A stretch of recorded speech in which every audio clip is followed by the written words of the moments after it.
Vamos orar em nome de Jesus? Senhor, nós oramos o que Paulo orou. Meu Deus, eu oro para que nós possamos ser cheios, completos, abundantes, do pleno conhecimento da vontade do Senhor, Pai. Que o Senhor traga revelação no nosso espírito. Que o Senhor abra os nossos olhos espirituais e nos faça entender por meio do Teu Espírito e da Tua Palavra. E que por meio desse entendimento nós possamos ter e ser cheios de sabedoria e entendimento espiritual. Senhor, que o Teu doce e bendito Espírito flua hoje com liberdade.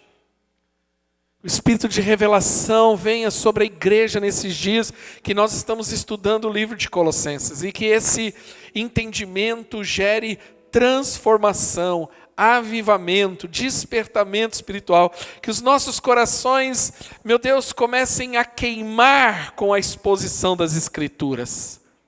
Que a nossa vida seja transformada pela exposição das Escrituras. Que a nossa mente seja renovada com a exposição das Escrituras, Pai.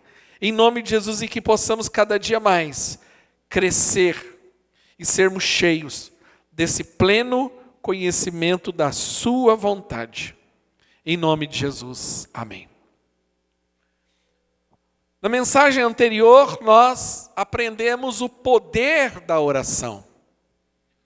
Paulo, ele começa a escrever a carta aos Colossenses, ele traz uma introdução e ele começa a dizer que ele ora para que essa igreja seja cheia de conhecimento da vontade de Deus. Lembrando que a igreja de Colossos, ela floresce.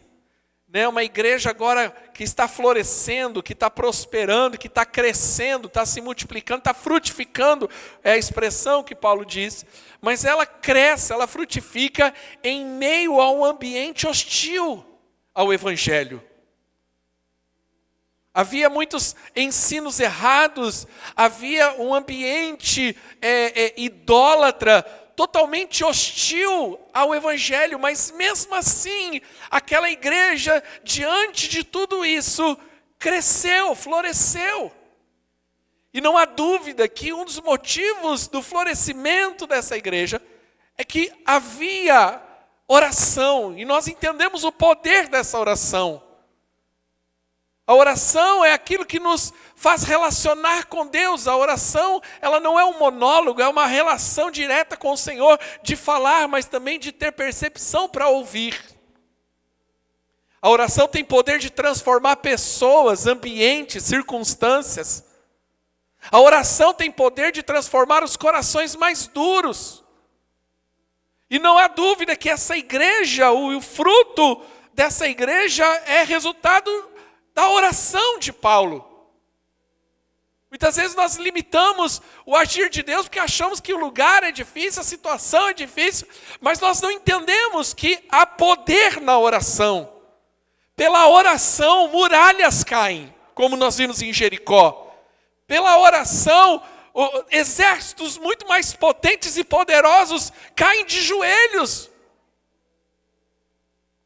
Pela oração, pessoas são ressuscitadas dos mortos. Então nós estamos entendendo o poder da oração.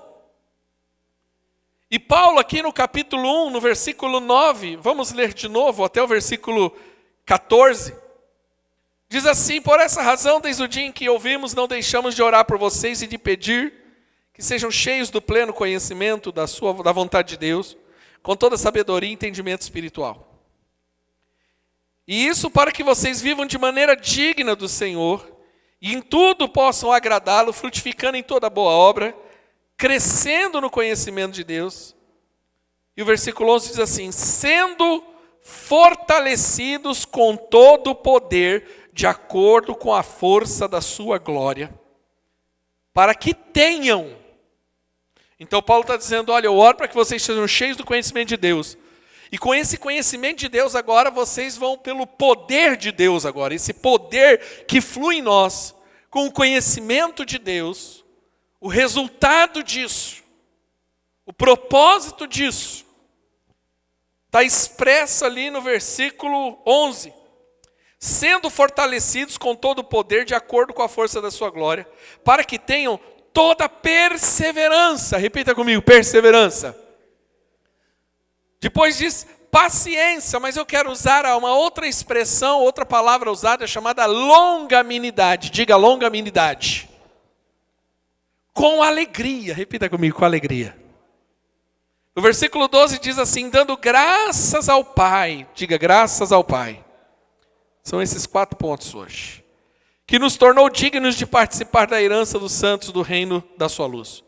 Pois Ele nos resgatou do domínio das trevas e nos transportou para o reino do seu Filho amado, em que temos a redenção, a saber, o perdão dos nossos pecados. Nós aprendemos na semana passada sobre o poder da oração e que é a oração que nos capacita espiritualmente para vivermos uma vida vitoriosa.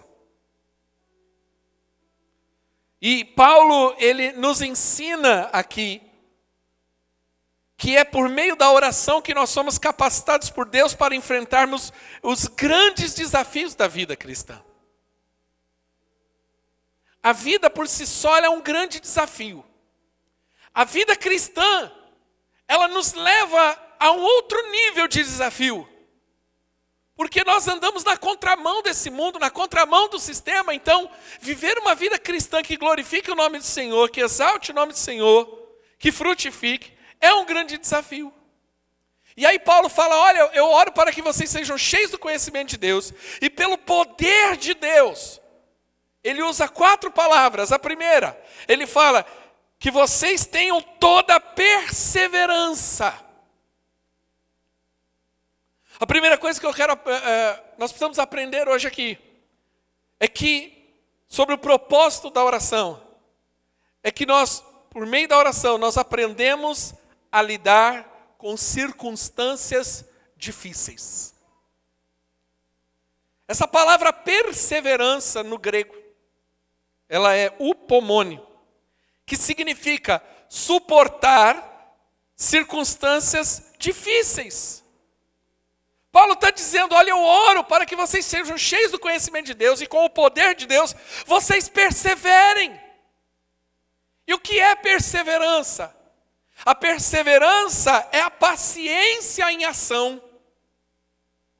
Não é sentar em uma cadeira de balanço e esperar que Deus faça alguma coisa, não. Mas é como um soldado no campo de batalha que permanece combatendo mesmo quando as circunstâncias são contrárias e desfavoráveis.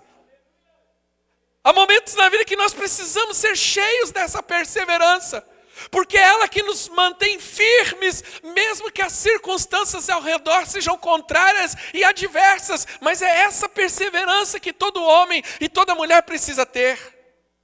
Como aquele valente de Davi que disse, eu não saio daqui do meio desse campo de lentilhas, eu me coloco aqui à disposição e vou guerrear, seja o que for, custe o que custar, porque é aquilo que Deus tem para a minha vida. É essa perseverança que nós precisamos. É como um corredor na pista que recusa-se a parar, pois ele tem desejo de vitória. Muitos aqui não vão lembrar disso, ou nem viram isso, mas nós que somos um pouco mais velhos, em 1984, teve uma cena icônica e memorável nas Olimpíadas de Los Angeles, na maratona dos 44 quilômetros da maratona. Não foi o que ganhou a maratona, não foi o mais veloz o que ganhou a medalha de ouro, mas o que chamou a atenção nessas Olimpíadas foi a história desse corredor, que ele corre a maratona e quando ele chega no final, ele está tão abatido com a corrida que ele chega completamente torto. Não sei se você já viu essa cena, e ele chega capengando, torto, cãibras, dores no corpo todo, e ele torto, e as pessoas querem ajudar, e ele diz, não, eu vou até o final, está doendo, parece que está além das minhas forças, mas eu vou perseverar até o final. De o que aconteceu nas Olimpíadas, a marca dessas Olimpíadas em 84, foi a história de um homem que perseverou. Olha a importância da perseverança. Essa palavra perseverança ou upomone é uma das palavras mais ricas do Novo Testamento. Ela fala de paciência em circunstâncias difíceis. Isso é perseverar. Perseverar é a paciência em ação. Porque existe uma corrente filosófica que diz que o homem não pode mudar as coisas.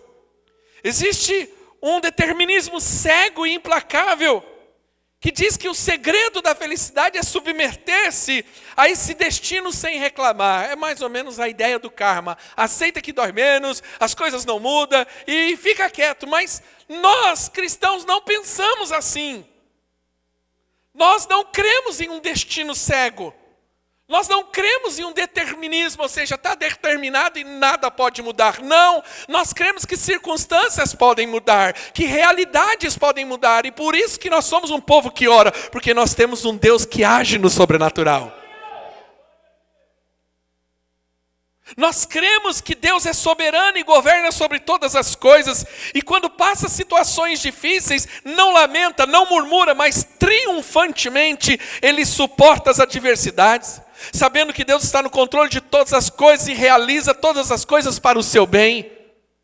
Essa é a ideia do Paulo dizendo para a igreja: persevera, o ambiente é hostil, o tempo é hostil, mas persevera como igreja. Não desiste, não desanima, não abandona, não chuta o balde, mas continua firme e convicto naquilo que Deus colocou para vocês. Por isso que Paulo falou: olha, eu oro para que vocês recebam essa perseverança. George Matheson, um compositor cristão que ficou cego ainda jovem, escreveu uma oração dizendo: não com muda resignação, mas com santo gozo, não só sem murmurar, mas com um cântico de louvor, eu aceito a vontade de Deus.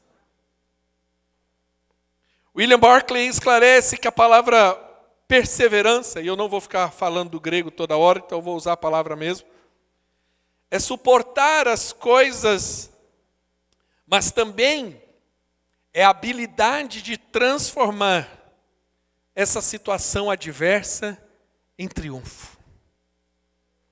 Não é apenas o suportar pelo dizer: olha, Deus, eu estou aqui e eu vou aguentar. Mas é ter a capacidade no meio da adversidade de você transformar o dia bom, o dia mau em dia bom. Em um dia de trevas, num dia do raiar do sol da justiça. Trata-se de uma paciência triunfadora. É aquele espírito que não pode ser vencido por nenhuma circunstância na vida. É a capacidade de sair triunfante de qualquer situação, aconteça o que acontecer, eu continuo perseverando, porque Deus é comigo. Sabe, muitas pessoas são como soldados de Saul, que quando vêm os gigantes ficam desanimados e desistem. Mas eu amo, e para mim é um dos textos mais significativos do Novo Testamento, está lá em Hebreus capítulo 10. Porque eu digo que esse texto é um dos mais significativos.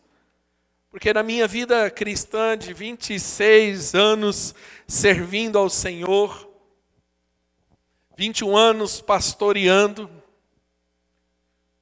não posso dizer que há um segredo, mas se existe algo que nos sustenta,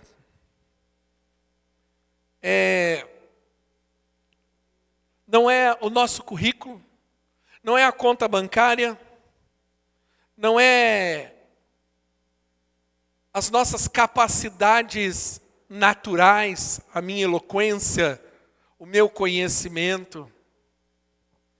No final das contas, o que vai contar é se eu tive a capacidade de perseverar ou não. É isso que vai contar. Não é a sua graduação, ou quantas graduações eu tenho, ou quantos negócios eu iniciei, ou quantas coisas eu realizei. No final, o que vai contar é o seguinte: se eu perseverei e fui até o fim. É essa a realidade da vida. Isso é no casamento, isso é na vida da igreja, isso é no dia a dia.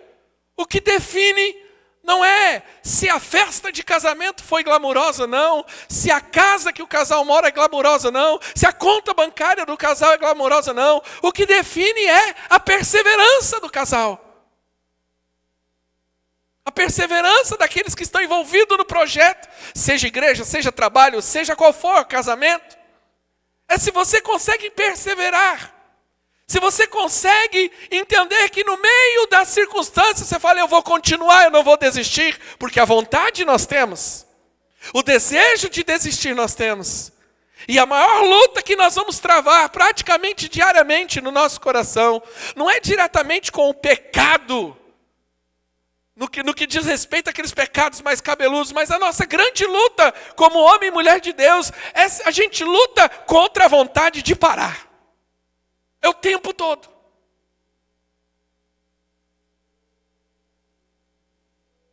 E aí no livro de Hebreus, no versículo 36, diz assim: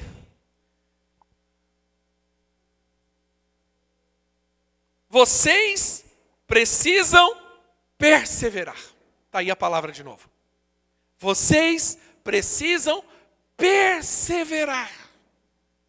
De modo que quando tiverem feito a vontade de Deus, receba o que Ele prometeu, pois em breve, muito em breve, aquele que vem virá e não demorará. Mas o meu justo viverá pela fé, e se retroceder não me agradarei dele. Mas ele encerra esse poema dizendo: nós, porém, não somos os que retrocedem e são destruídos, mas nós somos que creem e são salvos. Você entende? Porque Paulo orava, e é interessante a oração de Paulo. Paulo não ora para que eles tenham prosperidade natural, não ora para que eles tenham saúde natural, mas Paulo ora para que eles perseverem, porque nada consegue parar alguém que tem um coração resoluto e firme. Um coração quase que teimoso. Porque o perseverante, no fundo, ele é um teimoso. É essa a realidade. E o escritor de Hebreus falou assim: olha, nós porém, nós que somos chamados de Deus, filhos de Deus, nós não somos aqueles que retrocedem, aqueles que desistem. Há muitas pessoas que abandonaram e desistiram com currículos, com recursos, com o financeiro, seja qual for, mas nós não somos aqueles que retrocedem e são destruídos, mas nós somos os que creem e são salvos. Que nós sejamos cheios dessa perseverança. O segundo propósito da oração, Paulo diz, que vocês sejam cheios, volta lá no capítulo 1, versículo 11. Sendo fortalecidos com todo o poder, de acordo com a força da sua glória, para que tenham toda perseverança e longanimidade. Eu vou usar essa palavra porque ela vai explicar melhor do que paciência. A palavra longanimidade fala de nós aprendermos. Primeiro ele fala, você precisa ter perseverança, ou seja, você precisa aprender a lidar com circunstâncias difíceis. Agora preste atenção. Quando ele fala, eu peço que vocês tenham paciência e longanimidade. Segunda coisa, nós precisamos aprender a lidar com pessoas difíceis. É isso que significa longanimidade, longânimo. A palavra longânimo, ela significa você ser tolerante. Se tem uma coisa que a cada dia eu tenho aprendido, é que eu preciso cada dia mais, e esse é um desafio, é aumentar o meu grau de tolerância para com as pessoas. Eu percebi que se eu quero ter uma equipe, se eu quero ter pessoas, se eu quero ter uma igreja saudável, eu preciso aumentar o meu nível de tolerância para com as pessoas. É fato. Quanto menos intolerante e inflexíveis nós somos, mais dificuldades nós temos. Bem-aventurados os flexíveis, porque deles serão o reino de Deus.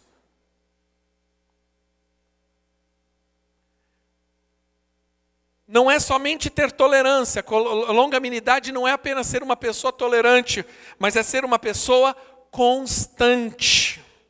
Ou seja, não desistir rapidamente. A vida, ela é como uma corrida, essa jornada de 44 quilômetros que eu disse, essa maratona.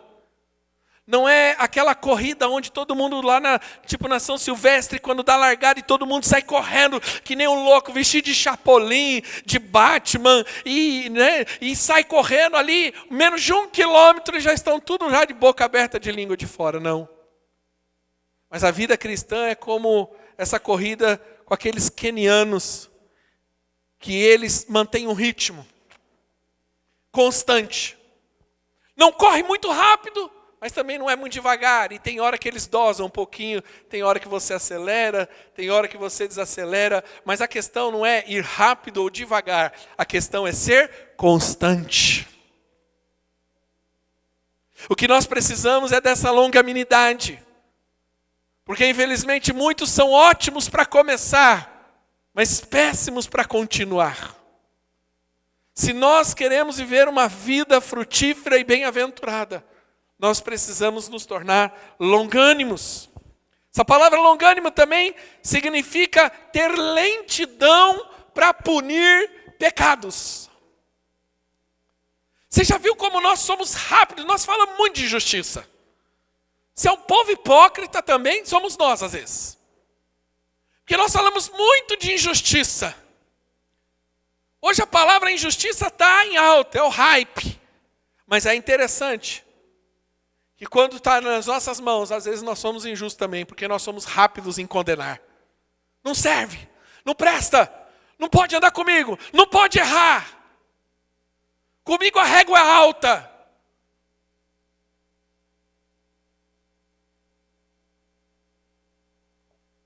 Se a palavra perseverança trata de paciência com nas circunstâncias, essa palavra longanimidade trata de paciência com pessoas. A palavra perseverança é a paciência que não pode ser vencida por nenhuma circunstância. Já a palavra longanimidade é a paciência que não pode ser vencida por nenhuma pessoa. Olha, e preste atenção nisso. Ajudando nesse pensamento, o autor Ralph Martin afirma sobre essa palavra, que a palavra paciência é usada em relação às circunstâncias adversas, essa palavra perseverança. O passo que longanimidade é a virtude necessária quando pessoas difíceis e ser suportadas que atentam contra o nosso controle. Porque, irmão, nós precisamos entender uma coisa. Há pessoas que nos testam. Essa é a realidade. Há pessoas que querem tirar a gente do eixo. Que quer ver a gente surtar. É fato. Tem gente que é chata. Tem gente que é complicada, que é difícil de lidar. E gente assim tira a gente do eixo. Você fica mal, você fica doente, dá psoríase na cabeça. Eu conversava com um pastor esses dias, e ele contando para mim de uma experiência em uma igreja local no interior do Brasil. Ele falou: pastor, eu passei tanto estresse, que a minha cabeça encheu de ferida. Ele ficou careca. O que vocês estão fazendo comigo? Brincadeira. Ele ficou careca. Ele falou: pastor, foi sobre-humano. E nós precisamos orar e falar: Deus, me dá essa longanimidade. Por quê? Não é porque as pessoas vão mudar. É porque Deus me mudou em relação a elas. Às vezes não vão mudar. Mas é que agora Deus me ampliou. Deus me expandiu.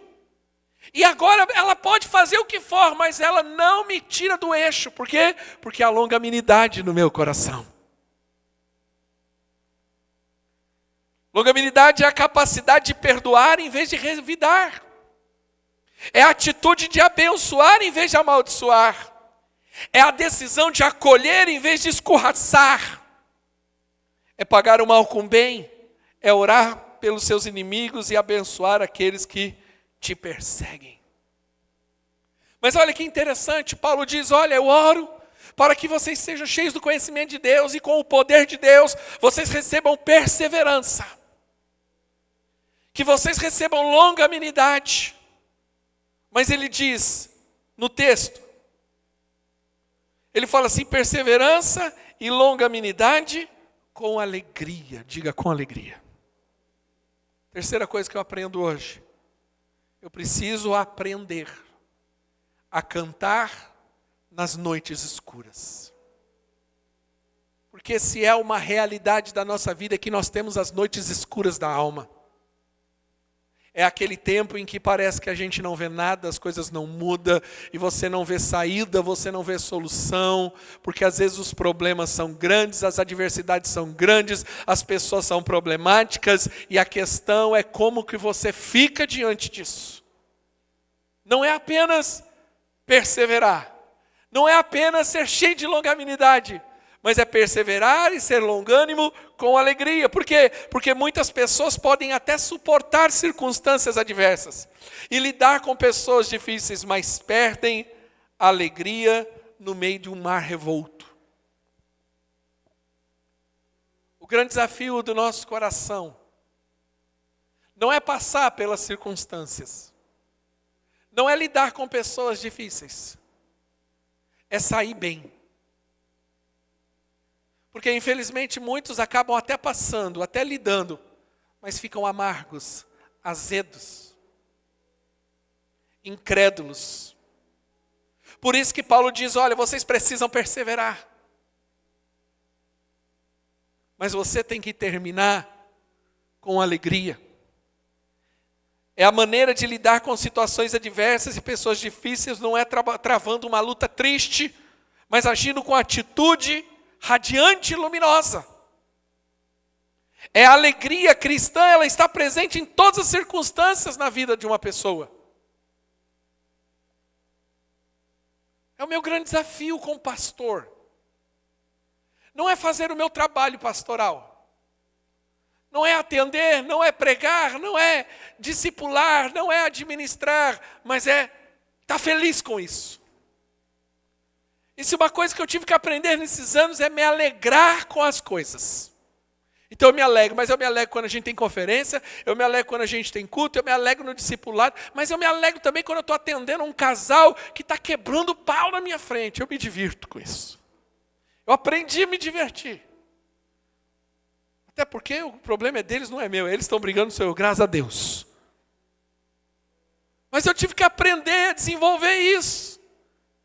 Que às vezes há momentos tensos, angustiantes, mas eu aprendi que eu precisava me alegrar com isso. Mas não é uma alegria natural, que é consequência de uma situação natural. Essa alegria é uma alegria dada pelo Espírito Santo. O Senhor é a minha alegria. A alegria do Senhor é a minha força.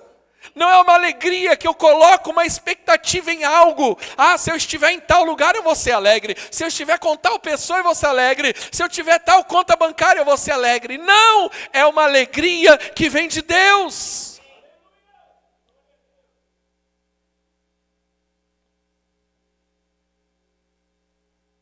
Warren Wiersbe diz que há um tipo de perseverança que suporta sem prazer algum.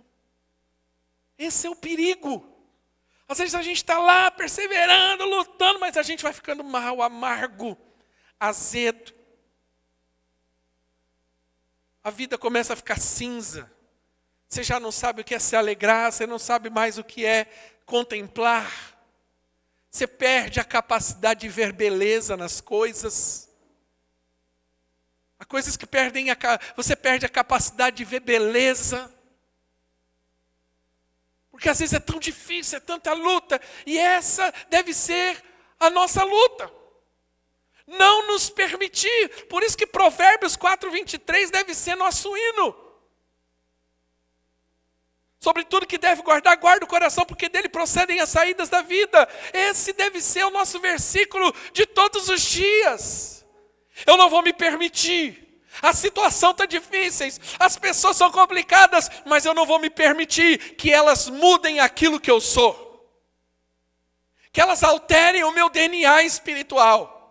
Que elas alterem a pessoa que Deus me chamou para ser. Mas isso você não consegue de forma natural. Por isso que Paulo diz, eu oro. Eu oro. Porque isso aí é uma obra do Espírito Santo. Só quem ora consegue receber isso. Só quem ora consegue ter essa experiência. Sexta-feira à tarde, um irmão da igreja mandou uma mensagem, falou: pastor, você vai estar na reunião de oração? Porque nós temos uma reunião de oração semanal aqui na sexta-feira. Aí eu disse: irmão, vou estar. Ele falou: pastor, preciso falar com o senhor, estou muito aflito. Ótimo. Viemos para a reunião de oração, tivemos um momento ali de contemplação, foi muito bom. Terminou a reunião de oração, eu chamei o irmão, falei: irmão, e aí? Qual é o seu problema? Ele falou: pastor, fique tranquilo, porque depois dessa oração, eu não preciso falar mais nada, Deus já me respondeu. Você sai da oração assim. Por isso que nós devemos investir a nossa vida em oração. Por isso o nosso desafio é viver uma vida de oração. E por isso Paulo fala: eu oro todos os dias por isso.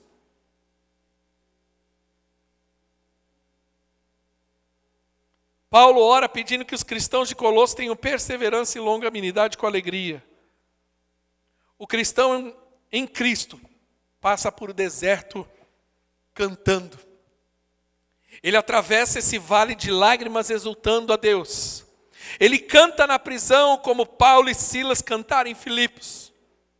Como Jó, ele sabe que Deus o inspira canções de louvor até nas noites mais escuras. É a hora em que do fruto da angústia, de um ambiente tenebroso, como eu tenho dito, da noite mais escura da alma, brota o verdadeiro e genuíno louvor. Como Jó, depois de perder tudo e perder todos os seus filhos, e agora está com o corpo todo ferido de chagas, e uma mulher que ainda disse: amaldiçoa o seu Deus e morre. Nesse momento, os anjos e demônios devem estar numa torcida organizada ali, e os demônios ali torcendo para você amaldiçoar o seu Deus e morre. E nesse momento, no meio da dor, da falta de perspectiva, da angústia, Jó se levanta e diz: nu eu vim, nu eu voltarei, glorificado seja o nome do Senhor. Aleluia.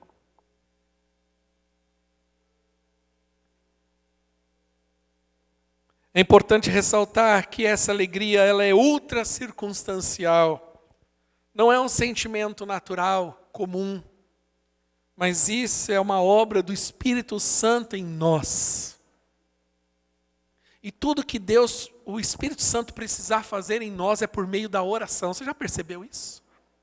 Quando você vai para as Escrituras, você vê que a ação do Espírito Santo é sempre uma ação em reação a uma oração.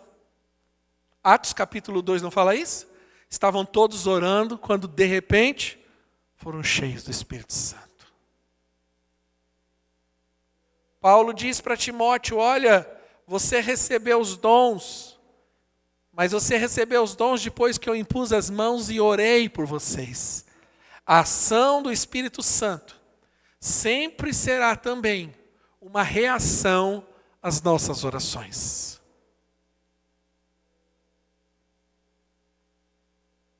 A oração, ela é a alegria, ela é fruto do Espírito.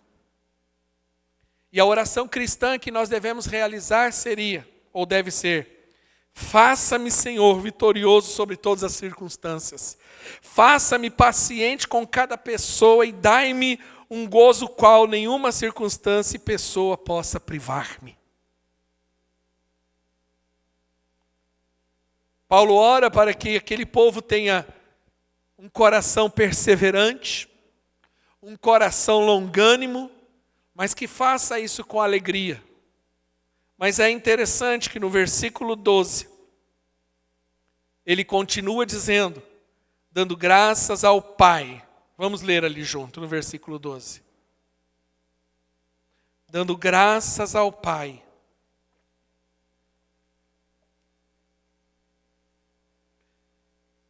que nos tornou dignos de participar da herança dos santos no reino da luz. Pois ele nos resgatou do domínio das trevas e nos transportou para o reino do seu Filho amado, em que temos a redenção, a saber, o perdão dos seus pecados. A quarta coisa que eu preciso aprender na oração é aprender a agradecer a Deus pela gloriosa herança em meio à pobreza presente. Olha que interessante, Paulo diz, dando graças a Deus pela herança. Gratidão, e essa é uma frase que define gratidão, é voltar os olhos ao passado e a esperança direcionar os olhos para o futuro. Gratidão é quando eu consigo olhar para trás e dizer, Deus, obrigado. Mas ao mesmo tempo eu consigo olhar para frente e falar, Senhor, obrigado, porque eu sei que tenho uma herança. Nossa vida deve ser um eterno hino de gratidão por aquilo que Deus fez, faz e fará por nós. É interessante que os cristãos de Colossos eram pobres e estavam sob forte ataque do inimigo. Preso e desprovido de riqueza, Paulo passava por privações. Prestes a ser sentenciado à morte, mesmo assim, o apóstolo dava graças a Deus pela herança guardada nos céus. Você sabe o que é interessante? Que os cristãos de Colossos, eles eram idôneos. É uma das expressões que Paulo usa. E a palavra idôneo significa qualificado para o reino. Olha aqui, você vai entender agora. Vamos olhar para as Escrituras. Deus nos qualificou para o reino. O versículo diz isso, olha lá, vamos no versículo 12. E dando graças a Deus, dando graças ao Pai, que nos tornou dignos ou idôneos. Olha que coisa linda que é a graça de Deus. A graça de Deus é aquela ação de Deus do favor imerecido, ou seja, não sou eu que me torno merecedor. Não tem nada que eu possa fazer que me torne merecedor de receber algo da parte de Deus. Mas eu dou graças a Deus porque Ele me tornou idôneo em Cristo Jesus. Ele me qualificou em Cristo Jesus. Agora eu estou qualificado a entrar no reino de Deus, não porque eu fui uma pessoa boa, me comportei bem, não, mas Ele me qualificou por meio do sangue que verteu na cruz do Calvário. E sabe o que é interessante? Que Ele não só nos qualificou para o reino, o texto diz, e nos tornou dignos de participar dessa herança. Você não só se tornou digno, mas como participante dessa herança. Você agora pode desfrutar dessa herança. Você é beneficiado pela essa herança. Agora você desfruta e se alimenta dessa herança. Vive por essa herança e a partir dessa herança. Mas a herança, diz o texto, a herança dos santos do reino da luz. A Bíblia diz que a herança está na luz, porque Ele é a luz. Essa herança, ela está num lugar, em Cristo Jesus. Olha aqui, visualiza, porque Bíblia você tem que ler visualizando. Ele diz que você tem uma herança. Quem tem uma herança, diga amém. Quem foi qualificado para receber a herança, diga amém. A herança está onde? Na luz. Diga, herança está na? Então diga, herança está na? A luz é o reino. Esse é o reino de Deus. Vamos ler o texto. Diz assim: dando graças ao Pai, que nos tornou dignos de participar da herança dos santos no reino da luz. O que é o reino de Deus? É a luz. Aí ele diz no versículo seguinte, olha aqui para mim, vamos lá ler o texto. Pois ele nos resgatou. Obrigado. Meu nariz está ruim. Obrigado. Me dá um minuto, vou amarrar meu tênis, está me dando comichão. É verdade. E eu vejo a minha mulher ali e a minha filha assim, o tênis, o que eu faço? Vou lá, amarro ou não amarro? Aí, não. Voltando. O reino de Deus, aonde está o reino de Deus? Está na? Nós fomos qualificados por Cristo para receber o reino que está na? Olha o versículo seguinte. Versículo 13. Pois ele nos resgatou do domínio, ou em algumas traduções, império das trevas, e nos transportou para o reino do seu Filho amado, em que temos a redenção, a saber, o perdão dos pecados. Olha aqui para mim. Paulo diz assim: eu oro para que vocês sejam cheios do conhecimento de Deus, e agora cheios do poder de Deus, vocês recebam perseverança para lidar com situações difíceis. Vocês se tornem longânimos para lidar com pessoas difíceis, mas façam isso com alegria. Façam isso com gratidão. E aprendam, em meio à adversidade. Por isso que ele escreve aos Coríntios dizendo que ele não anda pelo que ele vê, mas pelo que ele crê. Porque mesmo que aqui essa vida seja difícil, as circunstâncias sejam complexas, nós não devemos olhar para agora, mas nós devemos olhar para a herança. E que herança é essa? O reino que está na luz.